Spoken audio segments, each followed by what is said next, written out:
जय श्री राम मित्रों, मैं पंडित महेश शर्मा। मैं आप सबका आपके अपने ज्ञान लोक चैनल में आप सबका स्वागत करता हूं।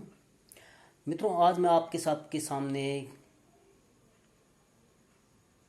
माँ ब्रह्मचारिणी, जो नवरात्रा की दूसरे दिन की देवी होती हैं, जिसे दूसरे दिन जिनकी पूजा की जाती है, वो माँ ब्रह्मचारिणी होती हैं, उनके बारे में आपके सामने जानकारी लेके आया। ब्रह्मचारिणी का अर्थ होता है तपस्या का आचरण करने वाली, जिसने अपने पूरे जीवन में कठिनाई के साथ तपस्या करते हुए भक्ति के साथ जीवन यापन किया हो, वो माँ ब्रह्मचारिणी कहलाती है। माँ ब्रह्मचारिणी के एक हाथ में जपमाला और दूसरे हाथ में कमंडल। माँ ब्रह्मचारिणी की उपासना करने वाले व्यक्ति में त्याग और तप की वृद्धि होती है, साथ ही उसे अखंड सौभाग्य की प्राप्ति होती है। मां ब्रह्मचारिणी स्वाधिष्ठान चक्र में स्थित होती हैं। इससे व्यक्ति को भक्ति मिलती है। अब मां भगवती के कथा के बारे में आपको बताता हूं। भगवान शिव की तपस्या माता पार्वती जब कर रही थी, तो उस समय वे फल फूल खाकर बड़ी कठिनाई से तपस्या कर रही थी, दृढ़ संकल्प के साथ में कि भगवान शिव को अपने पति रूप में वर्ण करना ही है। और वह वर्ण कैसे होगा? तपस्या करके, उनके दर्शन प्राप्त करके, उनसे वरदान प्राप्त करके ही वह उन्हें अपने पति के रूप में प्राप्त कर सकती हैं। तो उन्होंने घोर तपस्या की। शुरुआत में तो उन्होंने फल फूल खाकर तपस्या की, बाद में उन्होंने फल फूल का भी त्याग कर दिया और पत्र पुष्प बस वो खाकर तपस्या करने लगी।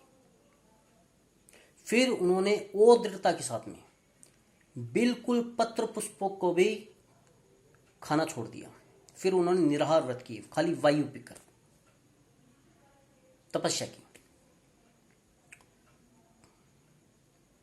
इससे तीनों लोग उनके तप से संतप्त उठे। तो देवी देवताओं ने धरती पे आकर मां भगवती के सामने कहा, मां भगवती, आपने जिस प्रकार से तपस्या की है वह कोई भी नहीं कर सकता। आपका जिस प्रकार से दृढ़ संकल्प है भगवान शिव को प्राप्त करने के लिए, उसके अनुसार आपने जिस प्रकार से कठोर तपस्या की है, इसीलिए आपको ब्रह्मचारिणी नाम से भी बुलाया जाएगा।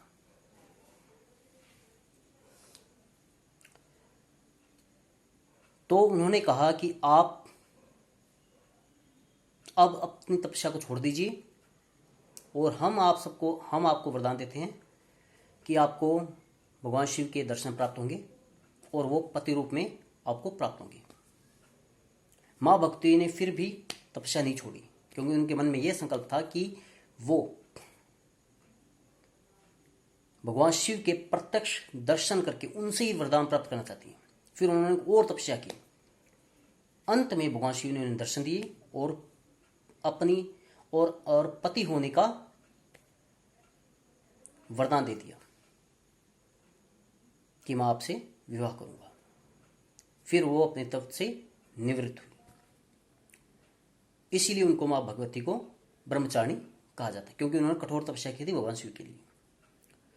अब मैं आपके सबके सामने मां को प्रसाद के रूप में क्या भोग लगाना चाहिए। वो भोग चीनी या मिश्री होनी चाहिए। पुष्प में सेवंती नाम का एक पुष्प होता है, वो मां भगवती को प्रिय होता है, वो अर्पण करना चाहिए। और मां भगवती का जो मंत्र है वह है, या देवी सर्वभूतेषु मां ब्रह्मचारिणी ब्रह्मचारिणी रूपिणे स्थिता नमस्तस्यै नमस्तस्यै नमस्तस्यै नमो नमः। ये बात दोबारा बोल रहा हूं। या देवी सर्वभूतेषु ब्रह्मचारिणी रूपिणे संस्थिता नमस्तस्यै नमस्तस्यै नमस्तस्यै नमो नमः। इस प्रकार ये मंत्र है। तो माँ आपके सबके सामने ये माँ भगवती के बारे में आपके सामने जानकर प्रस्तुत की है। यदि आपको ये अच्छी लगे तो कृपया सब्सक्राइब कीजिए, लाइक कीजिए, शेयर कीजिए, और यदि इसमें कोई कमी लगे तो कृपया कमेंट में आप मुझे बताइए, क्योंकि आप लोग यदि बताते रहेंगे, कमेंट बताएंगे, तो फिर मेरे लिए भी अच्छा होगा, मेरे को सीखने भी मिलेगा, मेरे को अपनी कमी सुधारने में मौका मिलेगा। तो कृपया, तो मैं ये मानता हूँ कि आप मेरी जो जानकारी है आपके लिए सही है, तो कृपया उसको जितना अधिक हो सके इसको शेयर कीजिए, लाइक कीजिए, सब्सक्राइब कीजिए। जय श्री राम, धन्यवाद।